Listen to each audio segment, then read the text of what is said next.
toutes et à tous, c'est Cryptéo et on se retrouve comme d'habitude tous les soirs pour faire le point sur un sujet dans l'écosystème des cryptos, dans l'écosystème de la finance traditionnelle, dans l'écosystème de l'investissement, etc. Et ce soir, on va passer du temps rapidement sur la tokenisation ou justement le lien entre le virtuel et le réel. Alors normalement, rien qu'avec le sous-titre, vous avez compris l'importance de la compréhension de ce que c'est que la tokenisation. Et c'est pareil, je fais que de vous le dire là-dessus, vous allez voir que vous allez retomber à chaque fois dans la même chose, à savoir qu'il faut s'éduquer, s'informer, c'est justement le projet de Blockchain Capital. Donc si jamais vous regardez la vidéo sur YouTube et que vous êtes arrivé déjà là justement, et que vous avez cliqué, merci à ceux qui ont cliqué, ça fait super plaisir. Si vous voulez, vous pouvez cliquer sur le like, c'est encore mieux, lâchez un commentaire, même court, ça fait super plaisir, et abonnez-vous pour ceux qui ne sont pas encore abonnés au projet Blockchain Capital. Voilà, j'espère que cette vidéo va vous plaire. En tout cas, c'est important de regarder et de comprendre ce que c'est que la tokenisation. C'est accessible pour tous les débutants, ce que je vais vous dire ce soir. Et après, bien évidemment, on rentrera dans les détails plus tard. Alors, la tokenisation, le lien entre le virtuel et le réel. Ce qu'on va voir donc sur cette vidéo, c'est la définition de base de ce que c'est que la tokenisation. Ça, c'est très important. On va savoir comprendre comment ça marche, on va voir les différents avantages que ça propose et vous allez voir que c'est juste exceptionnel. Ensuite, on va bien évidemment voir les inconvénients. Vous savez très bien qu'ici, le but du jeu, ce n'est pas de faire de la désinformation et de continuer sur la désinformation qu'on a déjà dans le monde réel avec les informations à la télé ou à la radio. Donc, je vous donne à chaque fois les avantages et les inconvénients des sujets que je vous aborde. Ça, c'est très important. Ensuite, on va voir qu'est-ce qu'il y a comme utilisation actuelle sur la tokenisation, quelles sont les utilisations futures qui vont être indispensables, et on va faire un bilan de tout ça. Let's go les amis, le but du jeu c'est que la vidéo fasse le plus court possible pour que tout le monde puisse le comprendre et revenir dessus. Alors, définition très simple, la tokenisation c'est la représentation de la propriété d'un actif réel dans une blockchain, donc virtuelle. Là, maintenant, tu as compris le lien directement que doit faire la tokenisation entre le réel et le virtuel, d'accord? En résumé, la tokenisation permet de représenter des actifs réels sous forme numérique, d'accord? Et ça, du coup, ça va faciliter l'échange, le transfert, la sécurité, la scalabilité et la décentralisation des biens réels. Donc, si jamais il y a quelqu'un qui vous pose la question, c'est quoi la tokenisation? Vous devez expliquer ça. Et vous pouvez maintenant expliquer ça en 2 secondes à n'importe qui. C'est tout simplement la représentation de la propriété d'un actif réel dans une blockchain virtuelle. Donc c'est aussi simple que ça. Et tu vas voir quand je vais te donner des exemples, tu vas faire « Ah ok, il y a tout, c'est ça, il y a tout ça qui peut être appliqué là-dedans. » Et tu vas voir, il y a pas mal de choses. Salut DBZ et bienvenue à toi.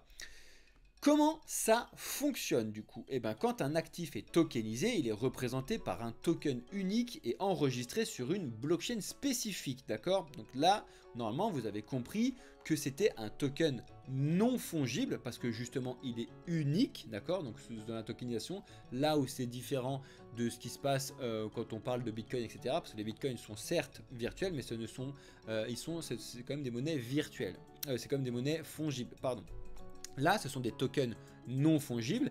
Et qu'est-ce que c'est qu'un token non fongible? C'est ce qu'on appelle justement un NFT, Non-Fungible Token. Donc là, je te montre, tu vois très bien que les NFT, c'est la technologie qui est intéressante et c'est ça qui est utile, d'accord? Donc, il faut que vous commenciez à comprendre ce que c'est plutôt que de râler de partout, là, dans la rue. Je le vois encore, ah, les NFT, c'est les trucs avec le bien virtuel. L'art virtuel, là, c'est des trucs éclatés. Non, c'est une utilisation, l'art virtuel du NFT. Et là, tu vas voir que la tokenisation, c'est la représentation donc de biens réels sous forme d'une blockchain donc virtuelle. Très important. Concrètement, la blockchain en question va garantir l'authenticité, la traçabilité et la sécurité des tokens. Donc de là aussi, tu as dû comprendre normalement que la tokenisation allait se faire sur une blockchain, donc ça peut être fait sur Ethereum, ça peut être fait sur Bitcoin, ça peut être fait sur Cardano, je sais pas, tu fais ce que tu veux, mais tu dois savoir que donc à chaque fois ça c'est des blockchains différentes. Parce qu'il y a encore trop des gens qui pensent qu'il y a la blockchain en haut et que sur cette blockchain là il y a des bitcoins, des machins, des trucs. Non, Bitcoin c'est une blockchain, Cardano c'est une autre blockchain, Ethereum c'est une autre blockchain, etc. Vous devez comprendre ça. Donc là concrètement c'est la blockchain qui va garantir tous ces trucs-là, d'accord? Chaque token va donc proposer des caractéristiques bien spécifiques qui vont être entrées directement dans le smart contract. C'est exactement ce que tu as vu quand tu vois les histoires de rareté dans les NFT d'art numérique que tu as vu, d'accord? C'est juste pour que tu puisses te raccrocher à quelque chose par rapport à ce que je te parle, d'accord? Là, c'est ce qui fait que justement les tokens sont uniques, c'est parce que justement ils ont chacun des informations différentes des autres, d'accord? Ça vous devez le comprendre. Chaque token va donc avoir des informations sur l'actif réel qu'il va représenter, donc qui c'est le propriétaire, sachant, et je vous le rappelle là-dedans, que c'est pseudonyme pour rappel, d'accord? Donc c'est pas anonyme, mais ça n'est pas non plus public, c'est pseudonyme, d'accord? Très important. Si vous ne comprenez pas tout ça, posez-moi des questions, je vais y répondre. Ensuite, on a également des informations sur son historique, et ça c'est exceptionnel parce que du coup ça va être fini les fraudes, fini les marges incroyables sur de l'immobilier, etc., etc. Donc là vous avez compris à peu près rapidement comment ça fonctionne directement. Donc ça, pour te faire un rapide résumé du fonctionnement, c'est que c'est le lien entre un réel et du virtuel sur une blockchain, et du coup c'est la blockchain qui va s'occuper de gérer tout ça via ce qu'on appelle des smart contracts ou des contrats intelligents en français, d'accord? Les avantages, ils vont être multiples, tu vas voir, on va les faire un par un. Premier avantage, c'est qu'on peut facilement fractionner des actifs réels. Ces actifs, par exemple, si tu prends des actifs qui sont très gros, très chers, ou que tu peux même pas quantifier, pardon, ils peuvent être divisés en plein de petites parties. Ça va donner un accès facile à tout le monde, j'insiste là-dessus, sans nécessiter d'être riche ou quoi que ce soit. En gros, on va décentraliser petit à petit et on va surtout donner une accessibilité accrue à n'importe quel investisseur, d'accord? Que tu vas pouvoir être tout petit avec 2-3 euros ou même des milliers ou des dizaines de milliers, etc. Et tout le monde va être mis au même panier. Je te donne les exemples là-dessus, l'immobilier, les forêts protégées, les parts de société, etc., etc. Tu vas voir, je vais te donner d'autres exemples là-dessus. Salut Rudy. Normalement, tu vas pouvoir comprendre ce que c'est que tous ces trucs-là, mais là, premier avantage, c'est que tu peux fractionner facilement des actifs, donc pour pouvoir donner l'accessibilité à tout le monde, d'accord? Très important. Ensuite, deuxième avantage, la liquidité va être considérablement améliorée, c'est-à-dire que les tokens peuvent être facilement achetés, vendus sur des plateformes décentralisées comme les exchanges décentralisés, les DEX par exemple, que tu vois avec Mathéo dans le projet Blockchain Capital qui t'explique tout ça avec la finance décentralisée, etc. La finance décentralisée, etc. Ça va du coup permettre également un accès à l'international d'un bien réel dans un pays différent du tien, d'accord? Jusqu'ici, c'était très compliqué à réaliser. Tu sais très bien que si tu voulais avoir des actifs aux États-Unis, il fallait que tu montes une société, il fallait que tu aies des parts avec quelqu'un qui est géré, qui est natif des États-Unis. Si jamais tu voulais acheter un bien réel aux États-Unis, il fallait que tu te déplaces aux États-Unis ou alors que tu le fasses livrer chez toi. Tu avais des frais de douane, des taxes, des machins. Bref, c'est une catastrophe. Alors que là, justement, un des autres avantages de la tokenisation, c'est que tu vas pouvoir accéder à des biens ou des choses comme ça qui sont réelles loin de chez toi, mais tu vas pouvoir en détenir la propriété. Et ça, franchement, je sais pas ce que vous en pensez, mais je trouve ça incroyable. Là, actuellement, je te prends l'exemple de l'immobilier, mais on est tous en train de dire ouais c'est une galère d'avoir de l'immobilier, et des fois il y a des gens qui disent j'aimerais bien habiter à tel endroit pour pouvoir acheter tel appart. Bah en fait là tu vas pouvoir le faire n'importe où, tu vas pouvoir acheter de l'immobilier en Suisse, avoir de l'immobilier aux États-Unis, n'importe où, ça va être juste exceptionnel. Et là encore une fois on décentralise petit à petit avec l'avantage de la liquidité améliorée, d'accord? Ensuite, autre avantage, c'est qu'on va pouvoir automatiser les transactions. Ça, c'est très important. Vu que ces tokens sont sur une blockchain, ils sont représentés par des smart contracts qui peuvent être automatisés pour les transactions, par exemple. Je te donne un exemple, si jamais tu tokenises un appartement avec du coup 100 propriétaires, parce que ça ne sera pas un seul propriétaire, là tu l'as découpé, admettons l'appartement va être découpé en 100 parties avec 100 propriétaires différents, tu te doutes bien que ça va être un travail complètement impossible chaque mois pour aller payer ces 100 propriétaires là, si jamais c'est l'agence immobilière qui va le faire. C'est une catastrophe. Donc là pour le coup c'est la blockchain qui va s'en charger toute seule, de façon sécurisée, rapide et sans nécessité de tiers de confiance. Ça c'est très important. On élimine directement le besoin d'intermédiaires traditionnels. Et heureusement, sinon on démultiplierait considérablement le travail de ces derniers sans ça. D'accord? Ça c'est très important. Là, tu vas pouvoir donc avoir un seul locataire, parce que là pour le coup, ou deux si tu fais de la colocation, enfin bref, un truc quand même assez petit. Et après par contre, tu vas pouvoir avoir beaucoup de propriétaires derrière et qui vont être payé tous les mois par la blockchain directement. Tu vas voir que ça va soulever certains problèmes. On va aller voir tout à l'heure des inconvénients, mais ça apporte énormément de solutions, surtout pour tous ceux là qui disent les cryptos, j'aime pas ça, je préfère investir dans la pierre, dans la pierre, dans la pierre. Là, tu peux investir dans la pierre en passant par la technologie apportée par les cryptos. Mais tu ne vas pas détenir tout ce qui est sur la spéculation et tout le bazar qu'il y a sur les cryptos. Justement, là, tu vas investir dans la pierre grâce à la technologie apportée par la blockchain. C'est ce que je fais que de vous dire, c'est la technologie qui est importante. Pareil pour l'or, il y a des gens qui disent j'aimerais bien acquérir de l'or, mais du coup après c'est une catastrophe parce qu'il faut que je le gère, la sécurité là-dessus, etc. C'est pareil, grâce à la technologie de la blockchain, tu peux investir sur l'or et avoir concrètement de l'or, mais en te passant de tout le bazar sur la sécurité, etc. etc. Pareil, via la technologie de la tokenisation. Donc, c'est une automatisation des tâches qui est un troisième avantage vraiment conséquent. Je ne te mets pas tous les avantages parce qu'il y en a vraiment énormément, mais là je te mets les principaux que tu dois retenir. Ensuite, un autre avantage, c'est la transparence. Effectivement, toutes les informations qui vont être liées à la propriété, aux transactions, etc. vont être rendues publiques sur la blockchain en question. Donc sur Etherscan pour Ethereum, sur le BSC Scan pour la blockchain de Binance Smart Chain, bref, etc. Et à chaque fois, tu vas quand même garder un aspect pseudonyme, c'est très important. Le but du jeu, c'est pas que moi, Cryptéo, je sais, enfin vous savez tout savoir que j'ai tac tac tac tac tac. Non, ça va être sur tel compte, et puis après je peux avoir plein de comptes, etc. Bref, et c'est donc pseudonyme, c'est très important, ça n'est pas non plus anonyme, d'accord? Encore ceux qui croient que tous les terroristes et tout je sais pas quoi foutent des transactions là-dedans et que ça va être génial pour faire du blanchiment d'argent, non, mais je vous ai déjà expliqué 20 000 fois comment ça fonctionne, je vous ai mis des rapports justement sur la criminalité là-dessus, on va pas en repasser, on vous continuera à faire des vidéos là-dessus, bref. Justement ici, avec l'avantage de la transparence, bien au contraire, les arnaques sont ainsi rendues difficiles, voire impossibles. Je te prends un autre exemple, parce que ça aussi j'aime bien le sujet. Il sera impossible de falsifier une carte Pokémon avec ce système-là. Parce que du coup, c'est la blockchain qui va savoir directement si ta carte, elle est vraie ou si elle est fausse. Ça va le savoir directement. Parce qu'en fait, ton bien réel va être associé à un token virtuel. Et du coup, le token virtuel va pouvoir être vérifié par la blockchain directement. Donc il n'y a plus d'histoire de mettre un expert que tu vas payer je sais pas combien qui va te dire cette carte c'est la vraie, c'est la fausse, c'est je sais pas quoi. Ça va être tokenisé et ça va juste être exceptionnel. Encore une fois, c'est parce qu'il y a un réel besoin, on en a marre de se faire arnaquer sur certains trucs, etc. Et là, je t'ai pris juste l'exemple de l'immobilier tout à l'heure et là des cartes Pokémon, mais si tu réfléchis 2 secondes, tu vas voir qu'il y a énormément d'autres exemples que tu peux voir là-dessus, d'accord? Donc comme je te l'ai dit, je ne vais pas citer tous les autres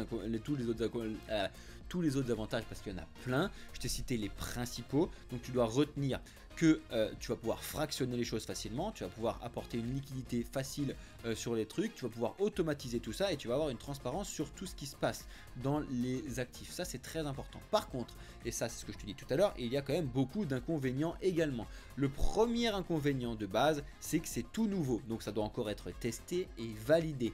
Donc tu le sais très bien, quand il y a une technologie qui est nouvelle, tout le monde se fout dessus, les hackers, pas les hackers, les gouvernements ils comprennent rien, bref, n'importe quoi, tout ça, ça doit être testé, validé.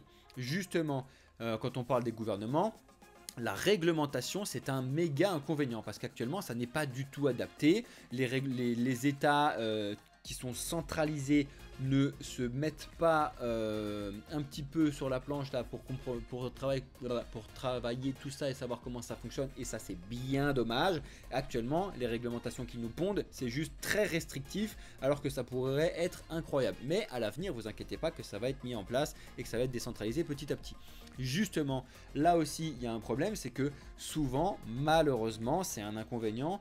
Vous savez que les valeurs principales apportées par la blockchain, c'est le pilier de la blockchain, le trilemme de la blockchain, pardon, c'est la décentralisation, la sécurité et la scalabilité. Et le problème, c'est qu'il y a quand même des projets actuellement qui se développent avec cette technologie-là, mais qui sont encore beaucoup trop centralisés. Et ça, c'est un inconvénient de base.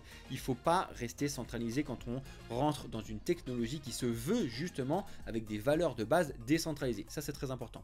Ensuite, c'est ce que je te disais tout à l'heure, le méga problème, c'est la compréhension de l'écosystème crypto. Les gens comprennent rien. Et ensuite, du coup, il y a un méga énorme manque d'éducation. Déjà, il n'y a aucune école, il n'y a aucune rien du tout qui explique comment ça fonctionne. Déjà, le système financier de base, d'avoir des notions de base sur ce que c'est que l'inflation, etc., on est à zéro. Alors là, il y a du monde pour te dire que Louis XIV, il se fait couper la tête de je sais pas quoi. On est d'accord, c'est très important, mais il n'y a plus personne, par contre, pour t'expliquer comment fonctionne la finance, comment fonctionne tout ce qui se passe là-dessus. Et ça, c'est vraiment très très dommage. Et du coup, là, en ce qui concerne les cryptos, zéro éducation, tu es obligé de le faire tout seul, ou alors tu es obligé de faire appel à des sociétés et des entreprises ou des projets comme le nôtre. Nous, Blockchain Capital, on est là, encore une fois, je le répète pour ceux qui nous découvrent, que vous soyez sur TikTok, sur YouTube ou sur Twitch, on est là pour vous accompagner et vous expliquer et vous informer comment fonctionne l'écosystème des cryptos dans sa globalité. Oui, on fait du trading, oui, on fait des NFT, oui, on fait du minage, oui, on fait de la finance centralisée, on fait tout ce qui se passe autour des cryptos. Très important. Par contre, vous savez que vous avez du contenu éducatif gratuit, c'est ce que vous avez là actuellement, vous en avez vraiment plein, vous en avez sur notre Discord, rejoignez notre Discord, c'est très important, mais vous en avez aussi également du contenu payant d'accompagnement personnalisé, donc là vous doutez bien qu'on passe plus de temps avec vous, donc forcément on doit avoir un retour de l'argent là-dessus. Vous avez toutes les informations dans le Discord ou sur notre site internet si ça vous intéresse. Et ensuite, le dernier point très important, encore une fois je ne vous ai pas mis non plus tous les inconvénients parce qu'il y en a plein, mais je vous ai mis les principaux que j'ai relevés tout à l'heure. Il n'y a pas de solution type plan B si tu perds la clé de ton wallet. Donc encore une fois, on va tourner sur le manque d'éducation, mais il faut que les gens comprennent comment fonctionne le système et l'écosystème des cryptos avec la notion de wallet, avec le fait des clés privées, des clés publiques, de la pseudonymité, bref, tous ces trucs-là, vous devez le comprendre, c'est très important.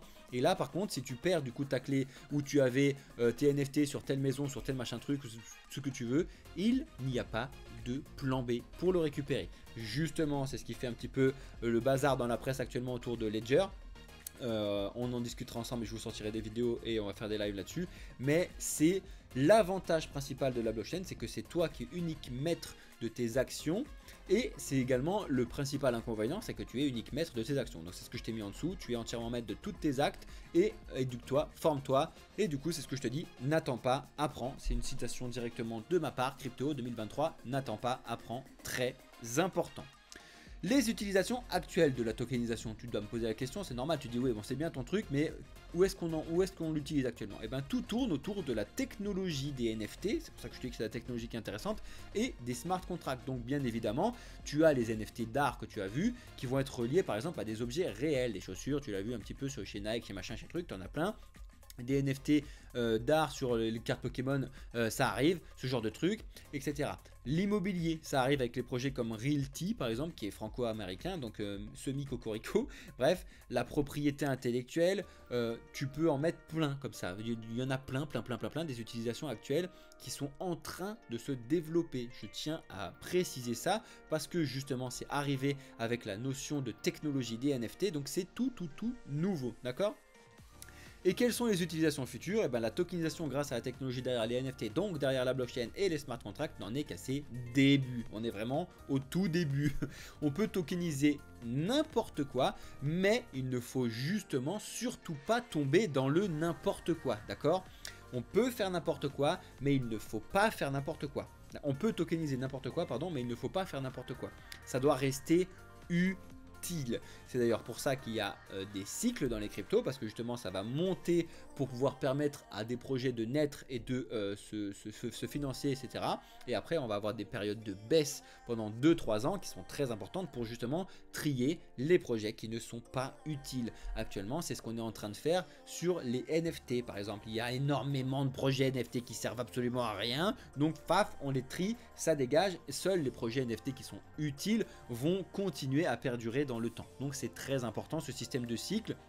Donc les gens qui n'aiment pas la volatilité dans les cryptos, c'est complètement débile parce que la volatilité dans les cryptos, donc le fait que ça monte et que ça baisse, c'est juste nécessaire à l'écosystème parce que c'est ce qui permet de faire en sorte que c'est sain. Si jamais il y avait que de la montée lente, et ben, il y a plein de projets éclatés au sol que tu ne verrais pas parce qu'il continuera à monter et inversement, etc. Donc c'est très important qu'on puisse faire ce tri là, d'accord?